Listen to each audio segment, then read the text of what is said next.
6. O poder de uma crise. Como os líderes criam hábitos através do acaso e da intenção. 1. O paciente já estava inconsciente quando foi conduzido na maca para a sala de cirurgia do Rhode Island Hospital. O queixo estava frouxo, olhos fechados, e a extremidade de um tubo de intubação despontava acima de seus lábios. Quando o enfermeiro o conectou a uma máquina que impeliria ar para dentro de seus pulmões durante a cirurgia, um de seus braços escorregou para fora da maca, com a pele salpicada de manchas hepáticas. O homem tinha 86 anos e, 3 dias antes, sofrera uma queda em casa. Depois disso, sentira dificuldade de ficar acordado e responder perguntas, então a mulher acabara chamando uma ambulância. No pronto-socorro, um médico lhe perguntou o que tinha acontecido, mas o homem sempre cabeceava de sono no meio das frases. Um mapeamento de sua cabeça revelou o motivo. O tombo fizera com que seu cérebro se chocasse contra o crânio, causando o que é conhecido como hematoma subdural. O sangue se acumulava dentro da parte esquerda do crânio, forçando as delicadas dobras de tecido no interior do osso. O fluido vinha se acumulando havia quase 72 horas, e as partes do cérebro que controlavam a respiração e o coração começavam a falhar. Se o sangue não fosse drenado, o homem morreria. Na época, o Rhode Island Hospital era uma das mais avançadas instituições médicas dos Estados Unidos, o principal hospital de ensino para a Brown University e o único centro de trauma nível 1 no sudeste da Nova Inglaterra. Naquele prédio alto de tijolos e vidro, médicos haviam aperfeiçoado técnicas de ponta, incluindo o uso de ondas de ultrassom para destruir tumores dentro do corpo de um paciente. Em 2002, a Coalizão Nacional de Serviços de Saúde avaliou a UTI do hospital como uma das melhores do país. Porém, na época em que o paciente idoso chegou, o Rhode Island Hospital também tinha outra reputação, a de um lugar cindido por tensões internas. Havia inimizades profundas, corrosivas entre enfermeiros e médicos. Em 2000, o Sindicato dos Enfermeiros votara por uma greve após reclamar que eram obrigados a cumprir turnos perigosamente longos. Mais de 300 deles postaram-se em frente ao hospital com placas que diziam, abre aspas, chega de escravidão, fecha aspas, e, abre aspas, eles não podem tirar nosso orgulho, fecha aspas. Abre aspas, esse lugar pode ser horrível. Fecha aspas, um enfermeiro se lembra de ter dito a um repórter, abre aspas, os médicos conseguem fazer você sentir que não vale nada, que é descartável, como se devesse agradecer por arrumar a bagunça que eles deixam para trás. Fecha aspas. Os administradores acabaram concordando em limitar a hora extra obrigatória dos enfermeiros, mas as tensões continuaram a crescer. Alguns anos depois, um cirurgião estava se preparando para uma cirurgia abdominal de rotina quando uma enfermeira pediu que eles fizessem um intervalo. Essas pausas são um procedimento padrão na maioria dos hospitais, um jeito de os médicos e funcionários garantirem que não vão cometer erros. A equipe de enfermagem do Rhode Island Hospital insistia na questão dos intervalos, principalmente depois que um cirurgião acidentalmente extraíra as amígdalas de uma menina que deveria fazer uma cirurgia oftalmológica. Os intervalos serviam para pegar esses erros antes que eles acontecessem. Na cirurgia abdominal, quando a enfermeira da sala pediu que a equipe se reunisse em volta do paciente para fazer um intervalo e discutir o plano, o médico foi em direção à porta. Abre aspas. Por que você não assume a liderança? Fecha aspas. O cirurgião disse à enfermeira. Abre aspas. Vou sair da sala para dar um telefonema. Bata na porta quando estiverem prontos. Fecha aspas. Abre aspas. Você também deveria participar, doutor. Fecha aspas, ela respondeu. Abre aspas, você consegue dar conta. Fecha aspas, disse o cirurgião andando até a porta. Abre aspas, doutor, eu não acho que isso seja apropriado. Fecha aspas. O médico parou e olhou para ela. Abre aspas. Se eu quiser saber sua opinião, eu pergunto. Fecha aspas. Ele disse. Abre aspas. Nunca mais questione minha autoridade. Se não consegue fazer seu trabalho, saia da droga da minha sala de cirurgia. Fecha aspas. A enfermeira liderou o intervalo, chamou o médico uns poucos minutos depois e o procedimento ocorreu sem complicações. Ela nunca mais contradisse um médico e nunca dizia nada quando outras políticas de segurança eram ignoradas. Abre aspas. Alguns médicos eram ótimos, outros uns monstros. Fecha aspas, me contou uma enfermeira que trabalhou no Rhode Island Hospital em meados dos anos 2000. Abre aspas. Nós o chamávamos de fábrica de vidro, porque a sensação era de que a qualquer minuto tudo podia se estraçalhar. Fecha aspas. Para lidar com essas tensões, a equipe desenvolvera regras informais, hábitos exclusivos daquela instituição, que ajudavam a evitar os conflitos mais óbvios. Os enfermeiros, por exemplo, sempre checavam 2 vezes os pedidos dos médicos que tendiam a errar e, em silêncio, garantiam que as doses corretas fossem registradas. Dedicavam um tempo a mais só para escrever de forma legível nas fichas dos pacientes, para evitar que um cirurgião com pressa fizesse o corte errado. Uma enfermeira me contou que desenvolveram um sistema de cores para alertar uns aos outros. Abre aspas, escrevíamos os nomes dos médicos em cores diferentes nos quadros brancos. Fecha aspas, ela dizia. Abre aspas, azul significava legal, vermelho significava imbecil e preto queria dizer não o contradiga em hipótese alguma, senão ele corta sua cabeça. Fecha aspas. O Rhode Island Hospital era um lugar tomado por uma cultura corrosiva. Diferente da Alcoa, onde hábitos angulares cuidadosamente projetados com base na segurança dos funcionários haviam gerado cada vez mais acertos, dentro do Rhode Island Hospital, os hábitos surgiam de improviso entre os enfermeiros, tentando compensar a arrogância dos médicos. As rotinas do hospital não eram elaboradas com cuidado. Em vez disso, apareciam por acaso e se disseminavam através de avisos sussurrados até que padrões nocivos surgissem. Isso pode acontecer dentro de qualquer organização em que os hábitos não são deliberadamente planejados. Assim como escolher os hábitos angulares certos pode gerar mudanças incríveis, escolher os errados pode gerar desastres. E quando os hábitos dentro do Rhode Island Hospital implodiam, causavam erros terríveis.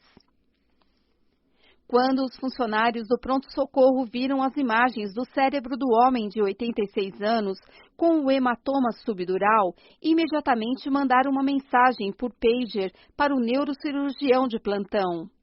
Ele estava no meio de uma cirurgia de coluna vertebral, mas quando recebeu a mensagem, afastou-se da mesa de operação e olhou as imagens da cabeça do homem idoso numa tela de computador. O cirurgião mandou seu assistente, um enfermeiro clínico, ir até o pronto-socorro e pedir que a esposa do homem assinasse um formulário de consentimento autorizando a cirurgia. Ele terminou sua cirurgia de coluna. Meia hora depois, o homem idoso foi trazido para a mesma sala de operação. Os enfermeiros estavam correndo de um lado para o outro. O idoso, inconsciente, foi colocado na mesa. O enfermeiro pegou seu formulário de consentimento e sua ficha médica. Abre aspas. Doutor, fecha aspas, disse o enfermeiro, olhando a ficha do paciente. Abre aspas. O formulário de consentimento não diz onde é o hematoma. Fecha aspas. O enfermeiro folheou os papéis. Não havia uma indicação clara de qual lado da cabeça devia ser operado. Todo hospital depende de papéis para orientar as cirurgias. Antes que qualquer corte seja feito, o paciente ou um parente seu deve assinar um documento aprovando cada procedimento e verificando os detalhes. Num ambiente caótico, onde até uma dezena de médicos e enfermeiros podem lidar com o mesmo paciente entre o pronto-socorro e o quarto de recuperação, os formulários de consentimento são as instruções que mantêm o controle do que deve acontecer. Exceto em caso de emergência, ninguém deve entrar em cirurgia sem um formulário de consentimento assinado e detalhado. Abre aspas. Eu vi os exames antes. Fecha aspas, disse o cirurgião. Abre aspas. Era o lado direito da cabeça. Se não fizermos isso depressa, ele vai morrer. Fecha aspas. Abre aspas. Talvez devêssemos puxar as imagens de novo. Fecha aspas, disse o enfermeiro, andando em direção a um computador. Por motivos de segurança, os computadores do hospital ficavam bloqueados após 15 minutos de inatividade. Levaria pelo menos 1 minuto até que o enfermeiro logasse no sistema e carregasse as imagens do cérebro do paciente na tela. Abre aspas. Não dá tempo. Fecha aspas, disse o cirurgião. Abre aspas. Me disseram que o coração dele está parando. Temos que aliviar a pressão. Fecha aspas. Abre aspas. E se nós acharmos a família? Fecha aspas, perguntou o enfermeiro. Abre aspas. Se é isso que você quer, então ligue para a porta do pronto-socorro e ache a família. Enquanto isso, vou salvar a vida dele. Fecha aspas. O cirurgião arrancou os papéis da mão do enfermeiro, escreveu, abre aspas, direito, fecha aspas, no formulário de consentimento e o rubricou. Abre aspas, pronto, fecha aspas, ele disse, abre aspas, temos que operar imediatamente, fecha aspas. O enfermeiro trabalhava no Rhode Island Hospital fazia 1 ano. Entendia a cultura do hospital. Sabia que o nome daquele cirurgião muitas vezes era escrito em preto no grande quadro branco do corredor, sinalizando aos enfermeiros que tomassem cuidado. As regras tácitas naquele contexto eram claras. O cirurgião sempre vence. O enfermeiro largou a ficha e afastou-se, enquanto o médico posicionava a cabeça do idoso num suporte que fornecia acesso ao lado direito do crânio. Raspou o cabelo e aplicou antisséptico. O plano era abrir o crânio e aspirar o sangue acumulado em cima do cérebro. O cirurgião cortou um pedaço do couro cabeludo, expôs o crânio e encostou uma broca no osso branco. Começou a empurrar até a ponta atravessar com um pequeno estalo. Fez mais 2 furos e usou uma serra para cortar um pedaço triangular do crânio do homem. Embaixo estava a dura máter, a membrana translúcida que envolve o cérebro. Abre aspas. Oh, meu Deus! Fecha aspas, alguém disse. Não havia hematoma. Estavam operando do lado errado da cabeça. Abre aspas. Precisamos virá-lo. Fecha aspas, o cirurgião gritou. O triângulo de osso foi recolocado com pequenas placas e parafusos de metal e o couro cabeludo do paciente foi suturado. Sua cabeça foi virada para o outro lado e depois mais uma vez raspada, desinfetada, cortada e perfurada até que um triângulo de crânio pudesse ser removido. Dessa vez, o hematoma estava imediatamente visível, um volume escuro que vazou como um xarope grosso quando a dura máter foi furada. O cirurgião aspirou o sangue e a pressão dentro do crânio do homem baixou imediatamente.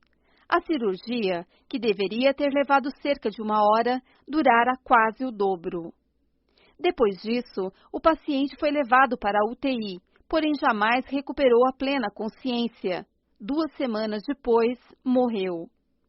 Uma investigação posterior concluiu que era impossível determinar precisamente a causa mortis, mas a família do paciente argumentou que o trauma do erro médico sobrecarregara seu corpo já frágil, que o estresse de retirar 2 pedaços de crânio, o tempo adicional de cirurgia e o atraso na evacuação do hematoma o tinham forçado além do limite. Alegavam que, não fosse o erro, o homem talvez ainda estivesse vivo. O hospital pagou um acordo em dinheiro e o cirurgião foi proibido de trabalhar no Rhode Island Hospital novamente. Um acidente desse tipo, alguns enfermeiros afirmaram depois, era inevitável. Os hábitos institucionais do Rhode Island Hospital eram tão disfuncionais que era só uma questão de tempo até que um erro grave ocorresse. Nota de rodapé. Os relatos deste capítulo são baseados em entrevistas com diversas pessoas que trabalharam no Rhode Island Hospital e estiveram envolvidas neste incidente, algumas das quais forneceram versões diferentes dos fatos. Para mais detalhes das respostas dos representantes do hospital e do cirurgião envolvido, favor consultar as notas. Fim da nota. Não são apenas os hospitais que alimentam padrões perigosos, é claro. Hábitos organizacionais destrutivos podem ser encontrados em centenas de ramos de atividades e em milhares de empresas. E quase sempre são fruto de negligência, de líderes que evitam pensar na cultura e, portanto, deixam que ela se desenvolva sem orientação. Não existem organizações sem hábitos organizacionais. Há apenas lugares onde eles são concebidos deliberadamente e lugares onde são criados sem planejamento. Por isso, muitas vezes brotam de rivalidades ou do medo. Porém, às vezes, mesmo hábitos destrutivos podem ser transformados por líderes que sabem aproveitar as oportunidades certas. Às vezes, no calor de uma crise, os hábitos certos surgem. 2. Quando An Evolutionary Theory of Economic Change, abre colchetes, uma teoria evolucionária da mudança econômica, fecha colchetes, foi publicado pela primeira vez em 1982. Muito poucas pessoas fora da academia deram atenção a esse livro. Sua capa sem graça e sua primeira frase desencorajadora, abre aspas, neste volume desenvolvemos uma teoria evolucionária das capacidades e comportamento de empresas comerciais operando num ambiente de mercado e construímos e analisamos uma série de modelos consistentes com essa teoria, fecha aspas. Pareciam quase formuladas para afugentar os leitores. Os autores, Richard Nelson e Sidney Winter, professores de Yale, eram mais conhecidos por uma série de artigos intensamente analíticos explorando a teoria de Schumpeter, que mesmo a maioria dos doutorandos não fingia entender. Dentro do mundo da estratégia comercial e da teoria organizacional, no entanto, o livro explodiu como uma bomba. Ele logo foi aclamado como um dos textos mais importantes do século. Professores de economia começaram a falar dele para seus colegas em escolas de administração de negócios, que começaram a falar dele para diretores executivos em conferências que logo começaram a citar Nelson e Winter dentro de corporações tão diferentes como a General Electric, a Pfizer e a Starwood Hotels. Nelson e Winter tinham passado mais de uma década examinando como as empresas funcionam, arrastando-se por pântanos de dados antes de chegar à sua conclusão central. Abre aspas. Boa parte do comportamento de uma empresa, fecha aspas, eles escreveram, é melhor, abre aspas, entendida como um reflexo de hábitos gerais e orientações estratégicas provenientes do passado da empresa, fecha aspas. E não como, abre aspas, resultado de uma pesquisa detalhada dos ramos remotos da árvore de decisões, fecha aspas. Ou, colocando em termos que se usam fora da economia teórica, pode parecer que a maioria das organizações faz escolhas racionais com base na tomada de decisões deliberadas, porém não é, de modo algum, assim que as empresas funcionam. Em vez disso, elas são guiadas por hábitos organizacionais de longa data, padrões que muitas vezes surgem das decisões independentes de milhares de empregados. E esses hábitos têm impactos mais profundos do que qualquer pessoa entendia antes. Por exemplo, pode parecer que o executivo-chefe de uma confecção de roupas tomou a decisão, no ano passado, de mostrar um cardigan vermelho na capa do catálogo após estudar cuidadosamente dados de vendas e marketing. Mas, na verdade, o que realmente aconteceu foi que o vice-presidente sempre visita sites dedicados a tendências da moda japonesa, abre parênteses, onde o vermelho esteve em alta na primavera passada, fecha parênteses, E os marqueteiros da firma costumam perguntar a seus amigos quais cores estão na moda, e os executivos da empresa, voltando de sua viagem anual aos desfiles de Paris, disseram ouvir falar que os estilistas de empresas rivais estavam usando novos pigmentos magenta. Todos esses pequenos inputs, frutos de padrões descoordenados entre executivos batendo papo sobre concorrentes e conversando com seus amigos, infiltraram-se nas rotinas mais formais de pesquisa e desenvolvimento da empresa, até que um consenso surgiu. O vermelho será popular este ano. Ninguém tomou uma decisão independente, deliberada. Em vez disso, dezenas de hábitos, processos e comportamentos convergiram até que parecesse que o vermelho era a escolha inevitável. Esses hábitos organizacionais, ou, abre aspas, rotinas, fecha aspas, como Nelson e Winter os chamaram, são de uma importância enorme, pois sem eles a maioria das empresas jamais conseguiria fazer trabalho algum. As rotinas fornecem as centenas de regras tácitas de que as empresas precisam para funcionar. Elas permitem que os funcionários experimentem novas ideias, sem ter que pedir permissão a cada passo. Proporcionam uma espécie de, abre aspas, memória organizacional, fecha aspas, para que os gerentes não precisem reinventar o processo de vendas a cada 6 meses, nem entrar em pânico toda vez que um vice-presidente sai da empresa. As rotinas reduzem a incerteza. Um estudo sobre esforços de recuperação após terremotos no México e em Los Angeles, por exemplo, descobriu que os hábitos dos agentes de assistência, abre parênteses, que eles carregavam de um desastre para o outro e que incluíam coisas como estabelecer redes de comunicação, contratando crianças para levar mensagens entre bairros, fecha parênteses, eram absolutamente cruciais, abre aspas, pois sem eles, a formulação e implementação de políticas ficaria perdida numa selva de detalhes, fecha aspas. Mas um dos benefícios mais importantes das rotinas é que elas criam tréguas entre grupos ou indivíduos potencialmente conflitantes dentro de uma organização.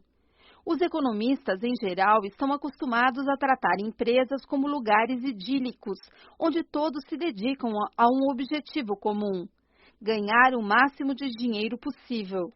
Nelson e Winter ressaltaram que, no mundo real, não é de modo algum assim que as coisas funcionam. As empresas não são grandes famílias felizes em que todos cooperam gentilmente. Na verdade, a maioria dos locais de trabalho compõe-se de feudos nos quais executivos competem por poder e crédito, muitas vezes em escaramuças ocultas que fazem seu próprio desempenho parecer superior e o dos rivais parecer pior. Departamentos competem por recursos e sabotam uns aos outros para roubar a glória. Os chefes jogam seus subordinados uns contra os outros para que ninguém possa armar um golpe de Estado. As empresas não são famílias, são campos de batalha numa guerra civil. E, no entanto, apesar dessa propensão a guerras internas, a maioria das empresas segue funcionando em relativa paz, ano após ano, porque tem rotinas, hábitos, que criam tréguas que permitem a todos deixarem suas rivalidades de lado por tempo suficiente para o trabalho do dia ser feito. Hábitos organizacionais oferecem uma promessa básica. Se você seguir os padrões estabelecidos e respeitar a trégua, então as rivalidades não vão destruir a empresa. Os lucros vão entrar e, mais cedo ou mais tarde, todo mundo vai ficar rico. Uma vendedora, por exemplo, sabe que pode aumentar sua comissão dando descontos generosos a clientes preferenciais em troca de grandes pedidos. Mas também sabe que se todo vendedor der descontos generosos, a empresa irá à falência e não haverá comissão nenhuma para distribuir. Então surge uma rotina. Os vendedores se reúnem todo mês de janeiro e concordam em limitar quantos descontos vão oferecer para proteger os lucros da empresa, e no fim do ano todo mundo recebe um aumento. Ou pensemos num jovem executivo aspirante a vice-presidente que, com um telefonema discreto para um cliente importante, poderia frustrar uma venda e sabotar o departamento de um colega, tirando-o do páreo para a promoção. O problema da sabotagem é que, mesmo que seja boa para você, ela geralmente é ruim para a empresa. Por isso, na maioria das empresas surge uma regra tácita. Você pode ser ambicioso, mas se jogar pesado demais, seus colegas vão se unir contra você. Por outro lado, se você se concentrar em alavancar o próprio departamento, em vez de solapar seu rival, com o tempo você provavelmente receberá atenção. As rotinas e tréguas oferecem um tipo de justiça organizacional rudimentar e, por causa delas, escreveram Nelson e Winter, conflitos dentro das empresas geralmente, abre aspas, seguem trajetórias em boa parte previsíveis e mantêm-se dentro de limites previsíveis que são consistentes com a rotina em vigor. Abre parênteses, reticências, fecha parênteses. A quantidade usual de trabalhos é cumprida. As reprimendas e os elogios são feitos com a frequência usual. Abre parênteses, reticências, fecha parênteses. Ninguém está tentando pilotar o navio organizacional para fazer uma curva fechada, na esperança de derrubar um rival para fora. Fecha aspas. Na maior parte do tempo, as rotinas e tréguas funcionam perfeitamente. As rivalidades continuam existindo, é claro, mas, devido aos hábitos institucionais, são mantidas dentro dos limites e a empresa prospera. No entanto, há às vezes mesmo uma trégua se mostra insuficiente. Em outras, como descobriu o Rhode Island Hospital, uma paz instável pode ser tão destrutiva quanto uma guerra civil. Em algum lugar no seu escritório, enterrado numa gaveta da mesa, provavelmente há um manual que você recebeu no primeiro dia de trabalho. Ele contém formulários de despesas e regras sobre férias, opções de seguro e o fluxo organizacional da empresa. Possui gráficos em cores vivas descrevendo diferentes planos de saúde, uma lista de telefones importantes e instruções de como acessar seu e-mail ou inscrever-se no plano de aposentadoria 401, abre parênteses K, fecha parênteses. Agora, imagine o que você diria a um novo colega que pedisse conselhos sobre como se dar bem na sua empresa. Suas recomendações provavelmente não incluiriam nada que constasse do manual da empresa. Em vez disso, as dicas que você transmitiria: quem é de confiança, quais secretárias têm mais influência que os chefes, como manipular a burocracia para conseguir alguma coisa, são os hábitos de que depende todo dia para sobreviver. Se pudesse, de algum modo, fazer um diagrama de todos os seus hábitos no trabalho e as estruturas informais de poder, relacionamentos, alianças e conflitos que representam, e então sobrepor seu diagrama aos diagramas desenhados pelos seus colegas, isso criaria um mapa da hierarquia secreta da sua empresa, um guia de quem sabe fazer as coisas acontecerem e quem parece nunca estar à frente. As rotinas de Nelson e Winter e as tréguas que elas possibilitam são cruciais para todo tipo de empresa. Um estudo da Universidade de Utrecht, na Holanda, por exemplo, analisou rotinas dentro do mundo da moda. Para sobreviver, todo estilista tem que possuir algumas habilidades básicas: criatividade e um talento para a alta costura em primeiro lugar. Mas isso não basta para o sucesso. O que faz a diferença entre o sucesso e o fracasso são as rotinas de um estilista. Um sistema para conseguir casimira italiana antes que o estoque dos atacadistas se esgote. Um processo para achar os melhores costureiros de zíperes e botões. Uma rotina para enviar um vestido para uma loja em 10 dias e não em 3 semanas. A moda é um ramo tão complicado que, sem os processos certos, uma nova empresa pode se atolar na logística e, uma vez que isso acontece, a criatividade deixa de importar. E que novos estilistas possuem mais chances de ter os hábitos certos? Aqueles que formaram as tréguas certas e acharam as alianças certas. Tréguas são tão importantes que novas marcas geralmente dão certo apenas se são lideradas por pessoas que saíram de outras empresas de moda em bons termos. Algumas pessoas talvez pensassem que Nelson e Winter estavam escrevendo um livro sobre teoria econômica pura. Mas o que realmente produziram foi um guia para sobreviver no mundo corporativo norte-americano. Além disso, as teorias de Nelson e Winter também explicam por que as coisas deram tão errado no Rhode Island Hospital. O hospital tinha rotinas que criavam uma paz incômoda entre enfermeiros e médicos. Os quadros brancos, por exemplo, e os avisos que os enfermeiros sussurravam uns para os outros eram hábitos que estabeleciam uma trégua básica. Esses pactos delicados permitiam que a organização funcionasse na maior parte do tempo. Porém, tréguas só são duráveis quando criam uma justiça real. Se uma trégua é desequilibrada, se a paz não é real, então as rotinas muitas vezes falham justamente quando são mais necessárias. A questão crucial no Rhode Island Hospital era que apenas os enfermeiros estavam cedendo poder para manter uma trégua. Eram os enfermeiros que conferiam 2 vezes os medicamentos dos pacientes e faziam um esforço a mais para escrever com clareza nas fichas. Eram eles que aguentavam os maus tratos de médicos estressados. Eram eles que ajudavam a separar os médicos gentis dos déspotas, para que o resto dos funcionários soubesse quem tolerava sugestões na sala de operação e quem daria um chilique se você abrisse a boca. Os médicos muitas vezes nem se davam ao trabalho de aprender os nomes dos enfermeiros. Abre aspas. Os médicos estavam no comando e nós éramos subalternos. Fecha aspas, me disse uma enfermeira. Abre aspas. Enfiávamos o rabo entre as pernas e sobrevivíamos. Fecha aspas. As tréguas no Rhode Island Hospital eram unilaterais. Então, nesses momentos cruciais, por exemplo, quando um cirurgião estava prestes a fazer uma incisão precipitada e um enfermeiro tentou intervir, as rotinas que poderiam ter evitado o acidente vieram abaixo e o lado errado da cabeça do homem de 86 anos foi aberto. Alguns talvez sugiram que a solução são tréguas mais igualitárias. Que, se a administração do hospital cuidasse melhor da atribuição de autoridade, talvez surgisse um equilíbrio de poder mais saudável e enfermeiros e médicos seriam forçados a se respeitar. Esse é um bom começo. Infelizmente, não é o bastante.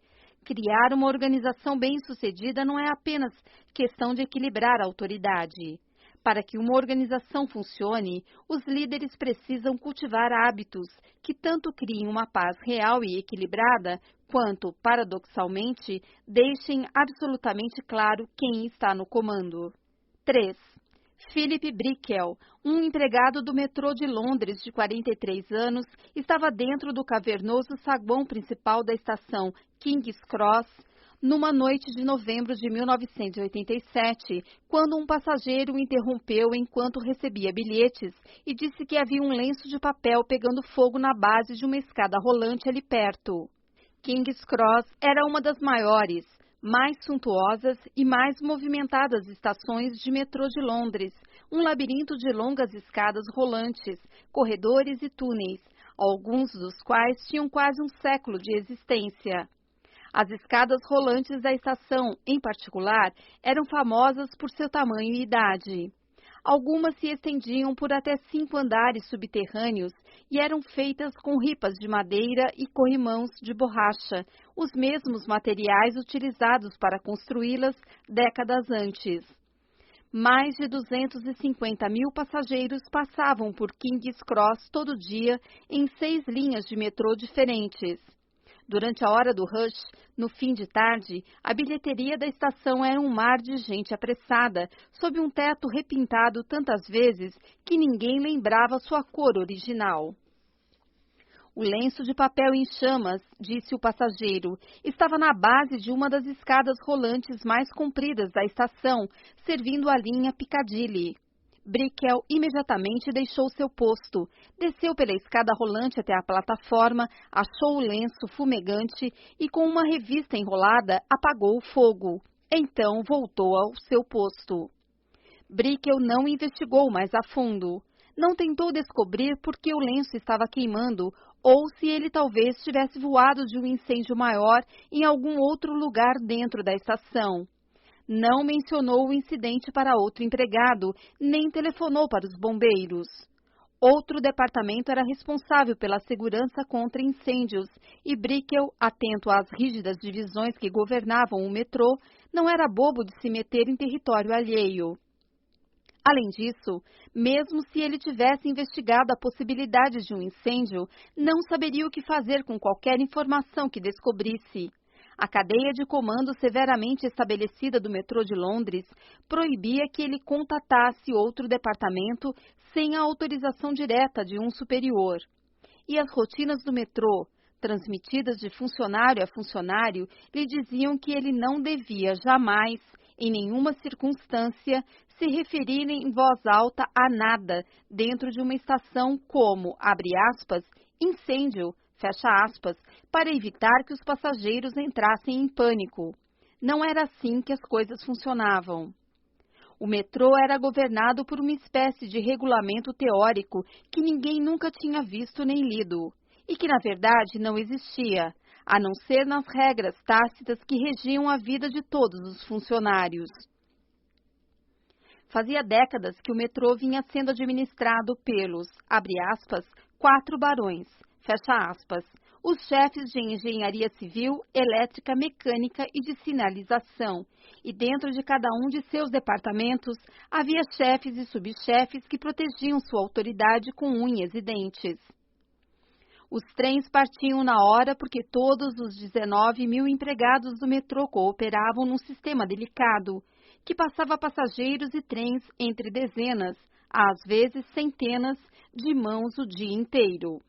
Mas essa cooperação dependia de um equilíbrio de poder entre cada um dos 4 departamentos e todos os seus subchefes, um equilíbrio que, por sua vez, dependia de milhares de hábitos aos quais os empregados aderiam.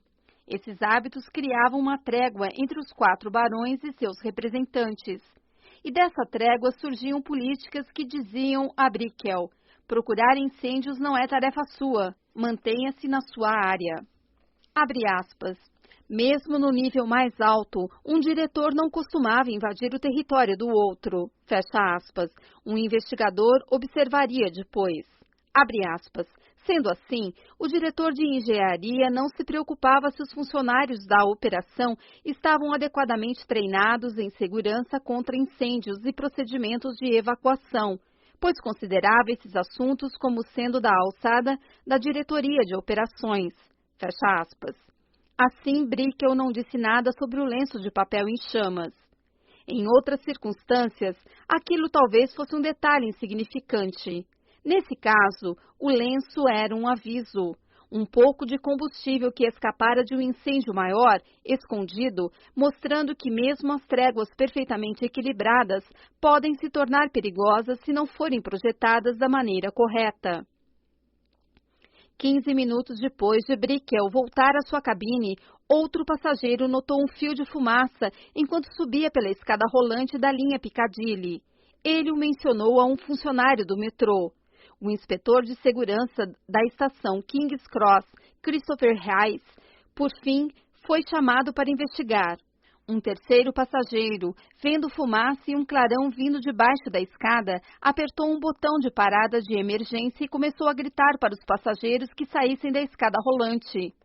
Um policial viu uma leve névoa esfumaçada dentro do túnel comprido da escada rolante e, na metade de baixo, chamas começando a despontar acima dos degraus. E, no entanto, Hayes, o inspetor de segurança, não chamou a Brigada de Incêndios de Londres. Ele próprio não tinha visto fumaça alguma, e outra das regras tácitas do metrô era que os bombeiros jamais deviam ser acionados, a não ser que fosse absolutamente necessário. O policial, que percebera a névoa, no entanto, achou que devia contatar a delegacia. Seu rádio não funcionava no subterrâneo, então subiu uma longa escada até o lado de fora da estação e ligou para seus superiores, que por fim transmitiram a mensagem ao corpo de bombeiros. Às 19h36, 22 minutos após Brickel ter sido alertado sobre o lenço de papel em chamas, a brigada de incêndio recebeu um chamado, abre aspas, pequeno incêndio em King's Cross, fecha aspas. Os passageiros passavam pelo policial do lado de fora, falando no rádio. Estavam entrando com pressa na estação, descendo pelos túneis, tentando chegar em casa para o jantar. Em questão de minutos, muitos deles estariam mortos. Às 19h36, um funcionário do metrô interditou com cordas a entrada da escada rolante da linha Piccadilly e outro começou a direcionar as pessoas para outra escada. Havia novos trens chegando em intervalos de poucos minutos. As plataformas pelas quais os passageiros saíam dos vagões do metrô estavam apinhadas. Um engarrafamento começou a se formar na base de uma escadaria aberta. Hayes, o inspetor de segurança, entrou numa passagem que levava à sala de máquinas da escada rolante da linha Piccadilly. No escuro, havia um conjunto de controles para um sistema de sprinklers, projetado especificamente para combater incêndios em escadas rolantes. Ele fora instalado alguns anos antes, depois que um incêndio em outra estação levara a uma série de relatórios preocupantes sobre os riscos de um incêndio repentino. Mais de 20 estudos e advertências tinham dito que o metrô estava despreparado para incêndios e que os funcionários precisavam ser treinados no uso de sprinklers e extintores, que ficavam posicionados em todas as plataformas de trem. 2 anos antes, o vice-chefe assistente da Brigada de Incêndios de Londres escrevera ao diretor de operações ferroviárias reclamando dos hábitos de segurança dos funcionários do metrô. Abre aspas, estou seriamente preocupado, fecha aspas, dizia a carta. Abre aspas, insisto com toda a ênfase possível para que, abre parênteses, reticências, fecha parênteses, sejam dadas instruções claras de que, a qualquer suspeita de incêndio, a brigada de incêndio seja contatada sem demora. Isso pode salvar vidas, fecha aspas. No entanto, Hayes, um inspetor de segurança, nunca viu essa carta, pois ela foi enviada para uma divisão diferente daquela em que ele trabalhava, e as políticas do metrô jamais foram reescritas de modo a incorporar o aviso. Ninguém dentro de King's Cross entendia como usar o sistema de sprinklers das escadas rolantes, nem estava autorizado a usar os extintores, pois eles eram controlados por outro departamento. Hayes esqueceu completamente que o sistema de sprinklers existia. As tréguas que governavam o metrô garantiam que cada pessoa soubesse o seu lugar, mas não deixavam espaço para descobrir nada além do que ela tinha a obrigação de saber. Hayes passou correndo pelos controles dos sprinklers sem ao menos olhar de relance para eles.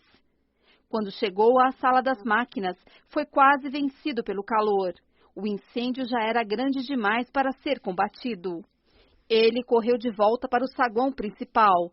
Havia uma fila de gente parada nas máquinas de bilhetes e centenas de pessoas circulando pelo recinto, indo para as plataformas ou saindo da estação. Hayes achou um policial. Abre aspas, temos que parar os trens e tirar todo mundo daqui. Fecha aspas, ele disse. O incêndio está fora de controle, está se espalhando por tudo. Fecha aspas. Às 19h42, quase meia hora depois do lenço de papel em chamas, o primeiro bombeiro chegou a King's Cross. Ao entrar na bilheteria, viu uma fumaça preta e densa começando a serpentear rente ao teto. Os corrimãos de borracha das escadas rolantes tinham começado a queimar. Conforme o cheiro ardido de borracha queimada se espalhava, os passageiros na bilheteria foram percebendo que havia algo errado. Andavam em direção às saídas, enquanto bombeiros abriam caminho entre a multidão, lutando para avançar no contrafluxo. Lá embaixo, o incêndio estava se alastrando. A escada rolante inteira agora estava em chamas, gerando um gás superaquecido que subiu até o topo do poço, envolvendo a própria escada, onde ele ficou preso contra o teto do túnel, que estava coberto com cerca de 20 camadas de tinta antiga. Alguns anos antes, o diretor de operações do metrô sugerira que toda aquela tinta talvez representasse um risco de incêndio. Quem sabe, ele disse, as camadas antigas devessem ser removidas antes que uma nova fosse aplicada? Os protocolos de pintura não eram da sua alçada, no entanto. A responsabilidade pela pintura pertencia ao departamento de manutenção, cujo chefe educadamente agradeceu a recomendação ao colega e então observou que se ele quisesse interferir em outros departamentos, o favor rapidamente seria retribuído. O diretor de operações retirou sua recomendação. Conforme os gases superaquecidos se acumulavam junto ao teto do poço da escada rolante, todas aquelas velhas camadas de tinta começaram a absorver o calor. Cada novo trem que chegava impelia um novo jorro de oxigênio para dentro da estação, alimentando o fogo como um fole. Às 19h43, um trem chegou e um vendedor chamado Mark Silver desceu. Ele percebeu imediatamente que havia algo errado. O ar estava turvo, a plataforma abarrotada de gente. A fumaça vinha soprada para onde ele estava, encrespando-se em volta dos vagões de trem parados nos trilhos. Virou para entrar de volta no trem, porém as portas tinham fechado. Ele esmurrou as janelas, mas havia uma política não oficial para evitar atrasos, uma vez que as portas estavam fechadas, não abriam novamente. De uma ponta a outra da plataforma, Silver e outros passageiros gritavam ao motorista para que ele abrisse as portas. O sinal mudou para verde e o trem partiu. Uma mulher pulou nos trilhos correndo atrás do trem, enquanto ele avançava para dentro do túnel. Abre aspas, me deixem entrar, fecha aspas, ela gritava. Silver andou pela plataforma até onde um policial estava direcionando todo mundo para longe da escada rolante, da linha Piccadilly e rumo a outra escadaria. Havia uma multidão de pessoas em pânico esperando para subir. Todas sentiam o cheiro da fumaça e todas estavam amontoadas. O lugar estava quente por causa do fogo e por causa da quantidade de pessoas. Silver não tinha certeza. Ele finalmente chegou à base de uma escada rolante que tinha sido desligada. Enquanto subia na direção da bilheteria, sentiu as pernas arderem com o calor de uma parede de 5 metros que o separava do poço da escada da linha Piccadilly. Abre aspas, olhei para cima e vi bolhas se formando na parede e no teto. Fecha aspas, ele disse depois. Às 19h45, um trem que chegava empurrou uma grande lufada de ar para dentro da estação. Conforme o oxigênio alimentava o fogo, as labaredas na escada da linha Piccadilly rugiam. Os gases superaquecidos junto ao teto do poço, alimentados pelo fogo embaixo e pela tinta borbulhante em cima, atingiram uma temperatura de combustão, o que é conhecido como, abre aspas, ponto de inflamação generalizada. Fecha aspas. Nesse momento, tudo dentro do poço, a tinta, os degraus de madeira da escada rolante e qualquer outro combustível que estivesse presente, se incendiou numa rajada de fogo. A força da incineração repentina funcionou do mesmo modo que a explosão de pólvora na base de um cano de rifle.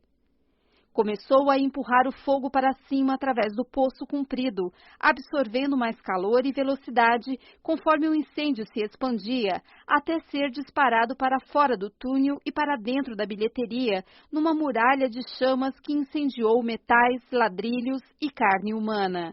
A temperatura dentro do saguão subiu 150 graus em meio segundo. Um policial que subia por uma das escadas rolantes laterais disse aos investigadores que viu, abre aspas, um jato de fogo ser disparado para cima e então formar uma espécie de bola, fecha aspas. Havia quase 50 pessoas dentro do saguão naquele momento. Acima do chão, na rua, um transeunte sentiu o calor explodir de uma das saídas do metrô. Viu um passageiro sair cambaleando e correu para ajudar. Abre aspas, segurei a mão direita dele com a minha mão direita, mas quando nossas mãos se tocaram, senti que a dele estava em brasa e parte da pele saiu na minha mão. Fecha aspas, disse o homem que o resgatou.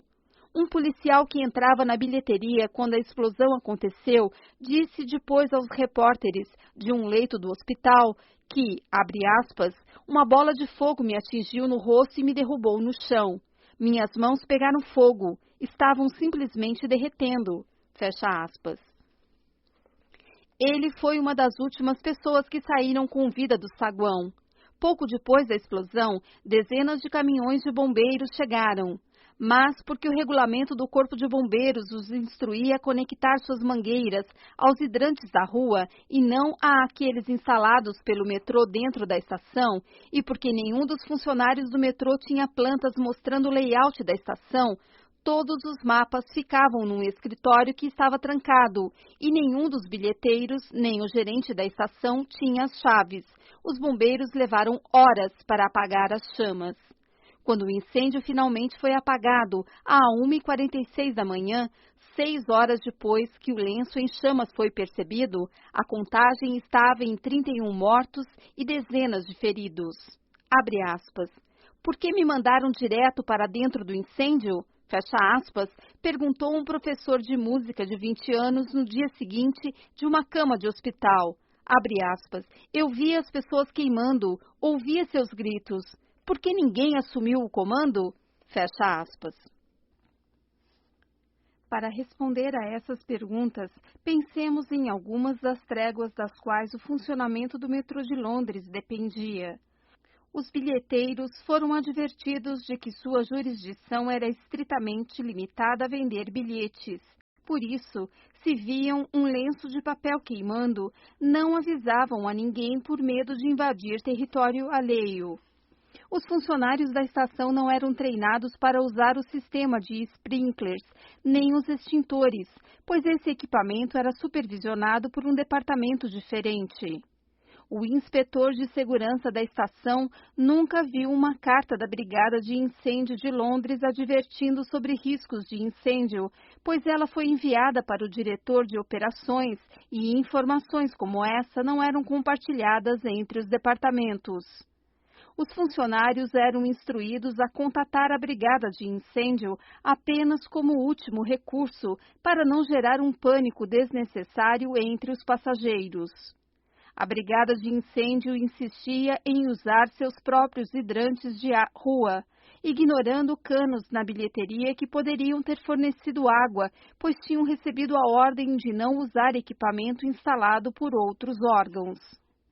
Em alguns aspectos, cada uma dessas regras informais, por si só, faz um certo sentido. Por exemplo, os hábitos que mantêm os bilheteiros focados em vender bilhetes em vez de fazer qualquer outra coisa, inclusive ficar atentos a indícios de incêndio, existiam porque, anos antes, o metrô tivera problemas de falta de funcionários nas cabines. Os bilheteiros constantemente deixavam seus postos para recolher lixo ou indicar a direção dos trens para turistas e, como resultado, longas filas se formavam. Por isso, os bilheteiros receberam a ordem de ficar em suas cabines, vender bilhetes e não se preocupar com mais nada. Isso funcionou. As filas acabaram. Se os bilheteiros viam alguma coisa errada fora de suas cabines, além de seu escopo de responsabilidade, simplesmente não se intrometiam. E o hábito de a brigada de incêndio insistir em usar seu próprio equipamento? Isso era resultado de um incidente, uma década antes, quando um incêndio se alastrara em outra estação enquanto os bombeiros gastavam preciosos minutos tentando conectar suas mangueiras a canos que não conheciam. Depois disso, todo mundo decidiu que era melhor se ater ao que eles já sabiam. Ou seja, nenhuma dessas outras rotinas era arbitrária, cada uma foi criada por um motivo. O metrô era tão vasto e complicado que só podia funcionar sem percalços se as tréguas eliminassem possíveis obstáculos. Diferente do que acontecia no Rhode Island Hospital, cada trégua gerava um legítimo equilíbrio de poder. Nenhum departamento estava acima dos outros. E, no entanto, 31 pessoas morreram. As rotinas e tréguas do metrô de Londres pareciam todas lógicas, até que brotou um incêndio. Nesse ponto, uma verdade terrível veio à tona. Não havia uma pessoa, departamento ou barão que fosse responsável em última instância pela segurança dos passageiros. Há, às vezes, uma única prioridade ou um único departamento ou pessoa ou meta precisa se sobrepor a todo o resto, por mais que isso seja desagradável ou ameace o equilíbrio de poder que mantém os trens passando na hora certa. Às vezes, uma trégua pode gerar perigos que pesam mais que qualquer paz. Há um paradoxo nesta observação, é claro. Como uma organização pode implementar hábitos que equilibrem a autoridade e, ao mesmo tempo, escolher uma pessoa ou meta que esteja acima de todas as outras? Como os enfermeiros e médicos podem compartilhar a autoridade sem que deixe de ficar claro quem está no comando? Como um sistema metroviário evita tornar-se atolado em disputas de territórios sem deixar de garantir que a segurança continue sendo uma prioridade, mesmo que isso signifique que as linhas de autoridade precisem ser retraçadas? A resposta é aproveitar a mesma vantagem que Tony Dungy encontrou quando assumiu os lamentosos Bucks e que Paul O'Neill descobriu ao tornar-se diretor executivo de uma Alcoa desgovernada. É a mesma oportunidade que Howard Schultz explorou quando voltou para uma Starbucks vacilante em 2007. Todos esses líderes aproveitaram as possibilidades criadas por uma crise. Durante uma turbulência, os hábitos organizacionais se tornam maleáveis o bastante tanto para alocar responsabilidade quanto para criar um equilíbrio de poder mais imparcial. Na verdade, as crises são tão valiosas que às vezes vale a pena avivar um senso de catástrofe iminente em vez de deixar a coisa assentar.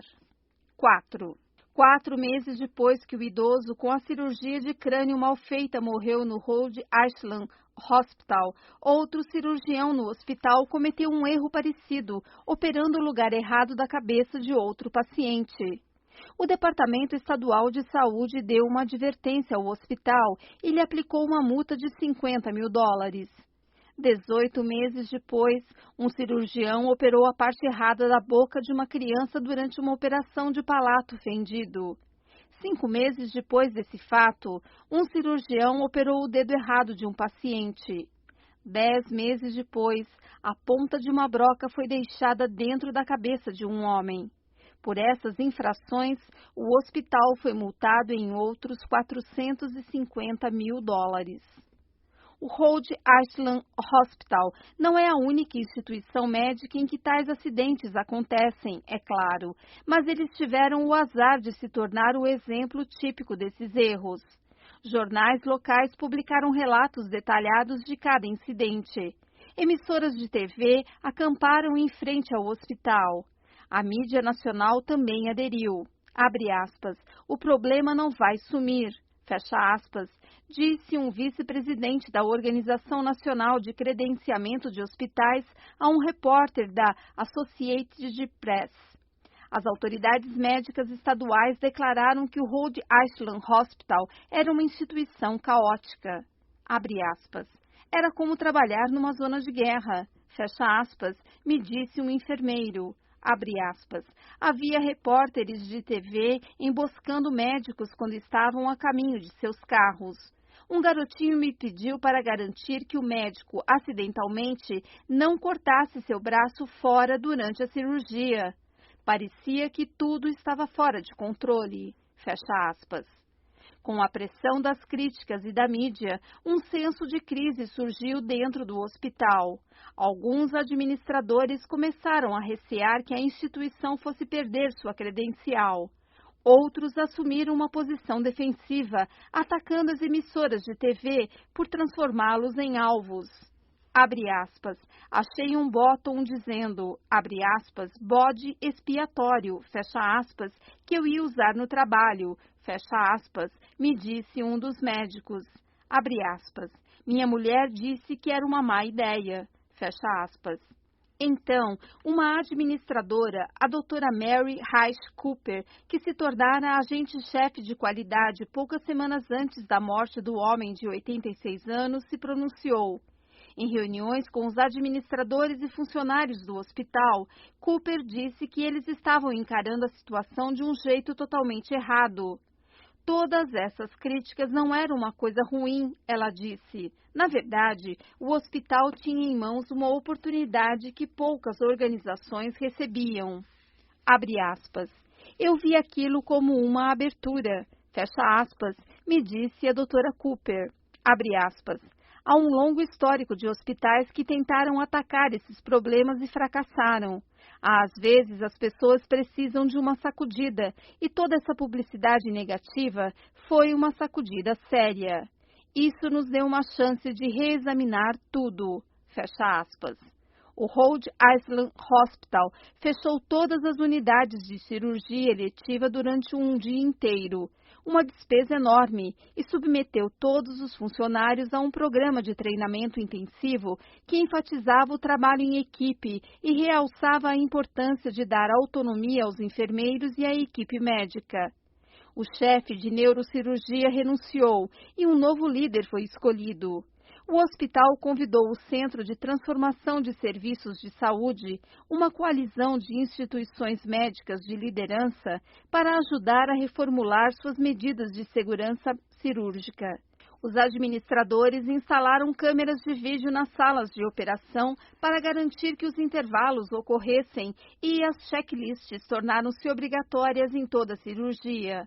Um sistema computadorizado permitia que qualquer empregado do hospital relatasse anonimamente problemas que pusessem em risco a saúde dos pacientes.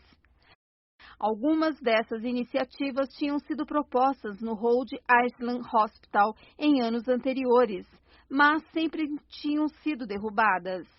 Os médicos e enfermeiros não queriam que ninguém filmasse suas cirurgias, nem que outros hospitais dissessem a eles como fazer seu trabalho. Porém, uma vez que o Rhode Island Hospital foi tomado por um senso de crise, todo mundo tornou-se mais aberto à mudança. Outros hospitais fizeram alterações semelhantes após a ocorrência de erros e reduziram índices de erros que, uns poucos anos antes, tinham parecido impossíveis de melhorar. Assim como o Rhode Island Hospital, essas instituições descobriram que uma reforma geralmente só é possível uma vez que um senso de crise se instala. Por exemplo, um dos hospitais de ensino da Harvard University, o Beth Israel Deaconess Medical Center, passou por uma avalanche de erros e batalhas internas no fim dos anos 1990, que vazou para artigos de jornais e discussões entre enfermeiros e administradores em reuniões públicas. Alguns oficiais do Estado chegaram a falar em obrigar o hospital a fechar departamentos, até que eles pudessem provar que os erros teriam fim. Então, o hospital, sob ataque, uniu-se na busca de soluções para mudar sua cultura. Parte da resposta foram as, abre aspas, rondas de segurança, fecha aspas, em que, a cada 3 meses, um médico experiente discutia uma cirurgia ou diagnóstico específico e descrevia, nos mínimos detalhes, um erro ou situação de risco para uma plateia de centenas de colegas. Abre aspas. É terrível admitir publicamente um erro, fecha aspas, disse o Dr. Donald Moorman, que até recentemente era o cirurgião-chefe suplente do Beth Israel Deaconess. Abre aspas. 20 anos atrás, os médicos se recusavam a fazer isso, mas agora um verdadeiro senso de pânico alastrou-se pelos hospitais e mesmo os melhores cirurgiões estão dispostos a comentar como chegaram perto de cometer um grande erro. A cultura da medicina está mudando. Fecha aspas. Bons líderes aproveitam crises para reformular hábitos organizacionais. Os administradores da NASA, por exemplo, tentaram durante anos melhorar os hábitos de segurança da agência, mas esses esforços foram em vão até que o ônibus espacial Challenger explodiu em 1986. Depois dessa tragédia, a organização conseguiu reformular o modo como fazia cumprir os padrões de qualidade. Pilotos de companhias aéreas também passaram anos tentando convencer os fabricantes de aviões e controladores de tráfego aéreo a redesenhar o layout dos cockpits e a comunicação dos controladores de tráfego. Então, um erro na pista de decolagem na ilha de Tenerife, na Espanha, matou 583 pessoas em 1977 e, em menos de 5 anos, o layout do cockpit, os procedimentos de decolagem e as rotinas de comunicação dos controladores de tráfego foram reformulados. Na verdade, uma crise é uma oportunidade tão preciosa que um líder sábio muitas vezes prolonga de propósito um senso de emergência. Isso foi exatamente o que aconteceu depois do incêndio na estação King's Cross. 5 dias depois do ocorrido, o secretário de Estado britânico designou um investigador especial, Desmond Fennell, para estudar o incidente. Fennell começou entrevistando os administradores do metrô de Londres e rapidamente descobriu o que todos já sabiam, havia anos, que a segurança contra incêndios era um problema sério e, no entanto, nada mudara. Alguns administradores tinham proposto novas hierarquias, que teriam deixado clara a responsabilidade pela prevenção a incêndios. Outros haviam sugerido dar mais poder aos gerentes de estação, para que eles pudessem fazer a ponte entre os diversos departamentos. Nenhuma dessas reformas tinha sido implementada. Quando o próprio Fennell começou a sugerir mudanças, viu os mesmos tipos de obstáculo, chefes de departamento recusando-se a assumir responsabilidade ou sabotando-o com ameaças sussurradas contra seus subordinados, começarem a surgir. Então, ele decidiu transformar sua investigação num circo midiático. Convocou audiências públicas que duraram 91 dias e revelou uma organização que havia ignorado diversos avisos de riscos. Insinuou para repórteres de jornal que os passageiros estavam correndo um grave perigo sempre que andavam de metrô. Comparou depoimentos de dezenas de testemunhas que descreviam uma organização na qual brigas por território importavam mais que a segurança dos passageiros. Seu relatório final, entregue quase um ano após o incêndio, era uma denúncia feroz contra o metrô, um documento de 250 páginas retratando uma organização debilitada pela incompetência burocrática. Abre aspas. Originalmente uma investigação sobre os eventos de uma única noite, fecha aspas, escreveu Fennell, o escopo do relatório, abre aspas, precisou ser ampliado para o exame de um sistema, fecha aspas.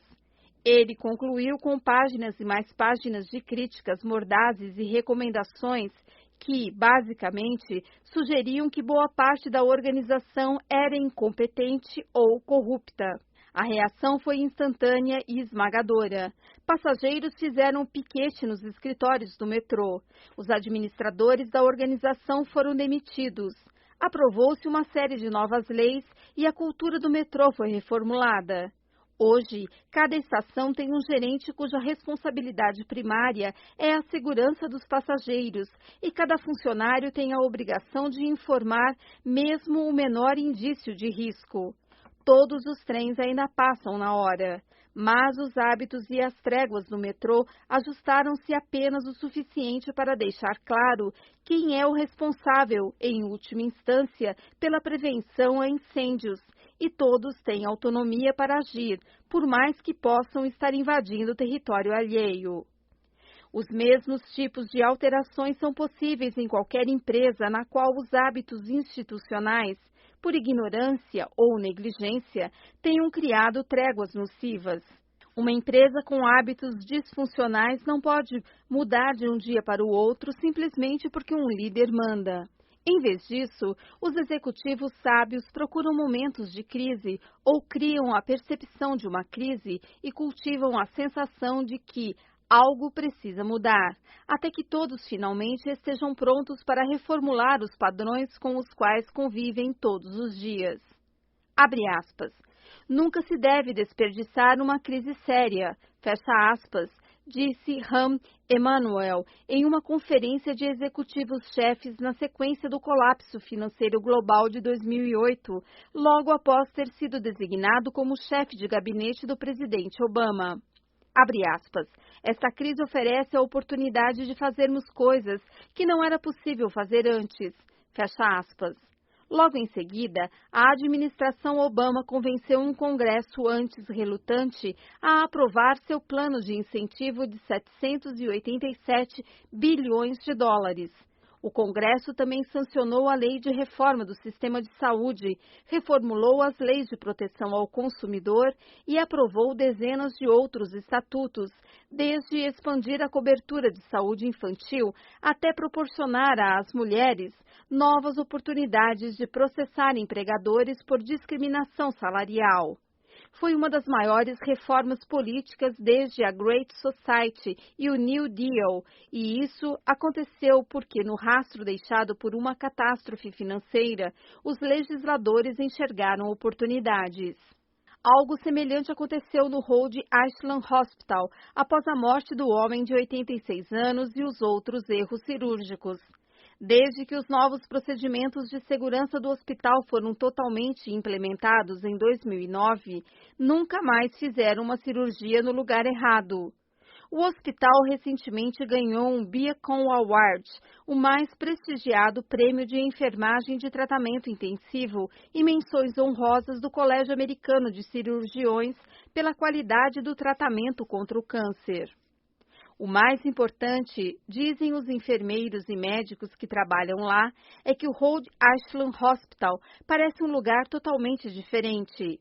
Em 2010, uma jovem enfermeira chamada Alison Ward entrou numa sala de operação para dar assistência numa cirurgia de rotina. Ela tinha começado a trabalhar na sala de operação fazia um ano. Era a pessoa mais nova e menos experiente do recinto. Antes de a cirurgia começar, toda a equipe cirúrgica reuniu-se em volta do paciente desacordado para fazer um intervalo. O cirurgião foi lendo uma checklist pregada na parede que detalhava cada passo da operação. Abre aspas, ok, último passo, fecha aspas, ele disse antes de pegar o bisturi. Abre aspas, alguém tem alguma dúvida antes de começarmos? Fecha aspas. O médico já realizara centenas de cirurgias como aquela. Tinha uma sala cheia de diplomas e prêmios. Abre aspas. Doutor, fecha aspas, disse Ward com seus 27 anos. Abre aspas. Quero lembrar a todos que temos que fazer uma pausa entre o primeiro e o segundo procedimento. Você não mencionou isso e eu só queria garantir que lembrássemos. Fecha aspas. Era o tipo de comentário que, uns poucos anos antes, talvez tivesse lhe valido uma reprimenda, ou acabado com a carreira dela. Abre aspas. Obrigado por acrescentar isso, fecha aspas, disse o cirurgião. Abre aspas. Vou lembrar de mencionar isso da próxima vez. Certo, ele disse. Vamos começar. Fecha aspas. Abre aspas. Sei que esse hospital passou por períodos difíceis, fecha aspas. Ward me disse depois, abre aspas, mas agora é um lugar realmente cooperativo. Nosso treinamento, todos os modelos de comportamento, a cultura inteira do hospital é focada no trabalho em equipe. Sinto que posso falar qualquer coisa. É um lugar excelente de se trabalhar.